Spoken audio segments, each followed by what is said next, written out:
মাছের তেল অনেকে ভালোবাসে, আবার অনেকে একটা আষ্টে গন্ধ পায় বলে খেতে চায় না। এভাবে একবার বানাতে পারো, আষ্টে গন্ধটা আর লাগবে না।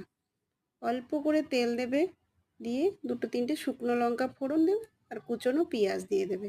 এইটা একটু ভাজা ভাজা হবে। অল্প তেল দিয়েছি এই কারণে, মাছের তেলটা থেকেই অনেকটা তেল বেরোবে। তার কারণেই অল্প তেল দিয়ে পেঁয়াজটা আমি ভালো করে একটুখানি নাড়াচাড়া করে নিচ্ছি। এরপরে মাছের তেলটা ধুয়ে ফ্রেশ করে রেখেছি, ওই তেলটা আমি এখানে দিয়ে দেবো। তেলটা দিয়ে, তেলটা একটু তেল ছেড়ে আসলে এর মধ্যে লবণ আর হলুদ দিয়ে দেবো। লবণ হলুদ দিয়ে এটা একটু ভাজা ভাজা হবে। তারপরে কেটে রাখা আলুটা দিয়ে একটুখানি নাড়াচাড়া করব। ছোট ছোট আলু দিয়েছি। এবারে কাঁচা লঙ্কা আর বেগুনটা আমি এখানে দিয়ে দেবো। এটা একটু ভাজা ভাজা হলে সুন্দর করে তেল ছেড়ে আসবে, তখন একটু কালারের জন্য একটু কাশ্মীরি মির্চ দিলাম।